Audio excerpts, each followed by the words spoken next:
Welcome to the air education tutorials. तो बच्चों, आज हम पढ़ेंगे पावर के बारे में कि पावर क्या होती है, फिजिक्स की फॉर्म में पावर को कैसे डिफाइन करते हैं।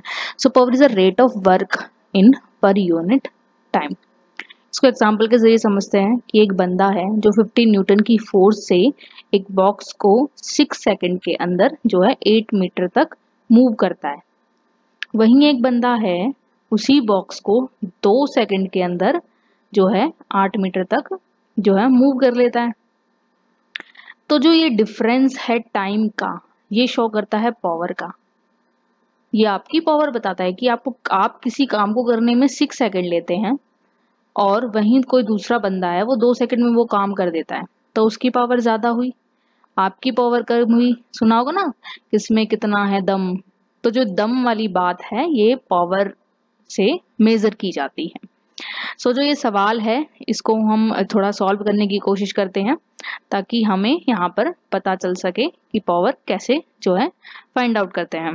सो ये क्वेश्चन है कि एक man push the box 8 metre with a force of 50 newton in a 6 second.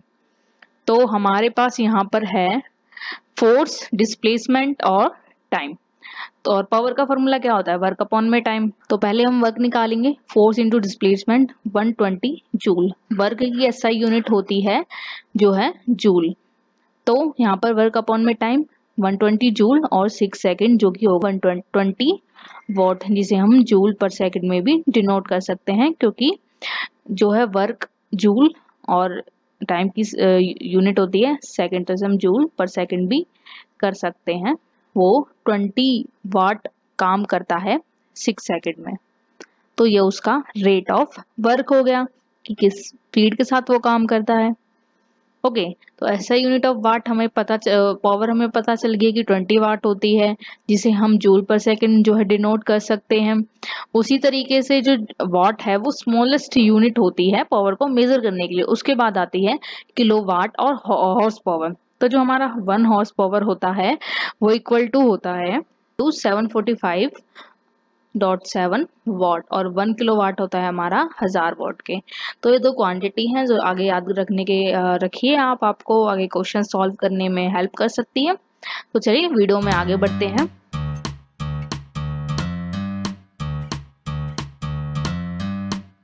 बच्चों, यहाँ पर हम आपको एक टर्म जो है क्लियर कर देते हैं कि power and energy are often used to mean the same thing. देखिए, किसी भी काम को करने के लिए एनर्जी की जरूरत होती है और हम यहाँ एनर्जी को पावर कह सकते हैं। कोई भी इंसान काम करता है तो उसके अंदर उस काम को करने की क्षमता होती है। अब वो कार्य करने की जो क्षमता है वो तो ज्यादा होती है या कम होती है, और वही डिफाइन करता है आपकी पावर को कि आप में पावर कितनी है। अब एग्जाम्पल के जरिए समझते हैं। एक बंदा स्टेयर्स चढ़ता है बहुत धीरे धीरे, तो उसकी पावर स्लो है, यानी कि एनर्जी उसमें उसको बिल्कुल नहीं लगी है काम करने में, तो उसकी पावर बिल्कुल नहीं है उसमें। वहीं वो बंदा स्टेयर्स को बहुत जल्दी जल्दी चलता है, यानी कि यहाँ पर उसको एनर्जी यूज हुई है, और एनर्जी यूज हुई है मतलब उसके अंदर पावर है। समझ आया आपको? किसी भी कार्य को करने की जो स्पीड होती है वो हमारी पावर होती है, लेकिन जो पावर हो वो एनर्जी से डिफाइन होती है ना, कि बंदे में एनर्जी होनी चाहिए किसी काम को करने के लिए। Power is equal to work upon में टाइम। और इस कॉन्सेप्ट के बाद इन्वेंट होता है स्टीम इंजन का। Steam engine use to convert heat energy into mechanical energy.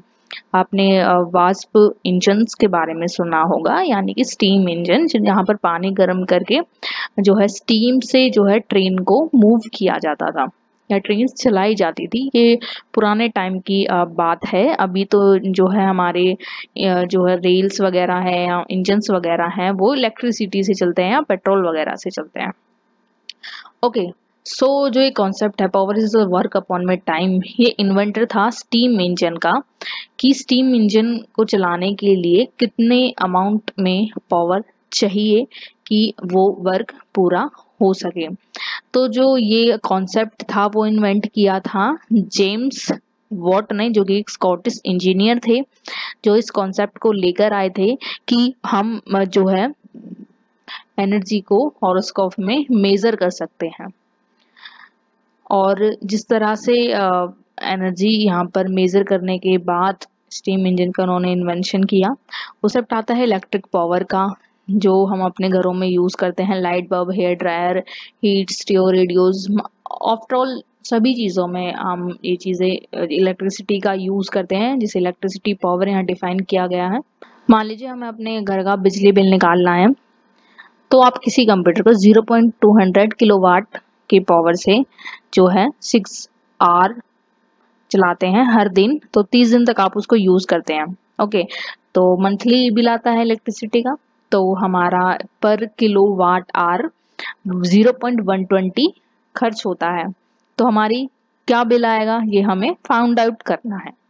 तो energy consumed in kilowatt hour is energy is equal to power into time, कि हमारा पावर कितना है।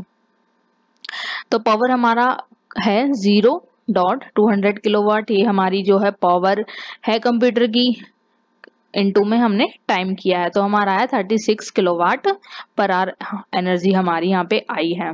तो कॉस्ट भी निकल जाएगी। कॉस्ट कैसे निकलेगी, जितना बिजली हमारा खर्च हुआ है इनटू में जो हमारा एनर्जी रेट है, तो हमारा पूरे मंथ्स का जो है अमाउंट आ जाएगा कि कितना अमाउंट हमें बिजली का देना है।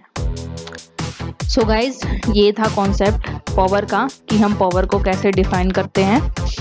अगर वीडियो से रिलेटेड कोई भी प्रॉब्लम या कंफ्यूजन हो आपको, तो आप कमेंट कर हमसे पूछ सकते हैं।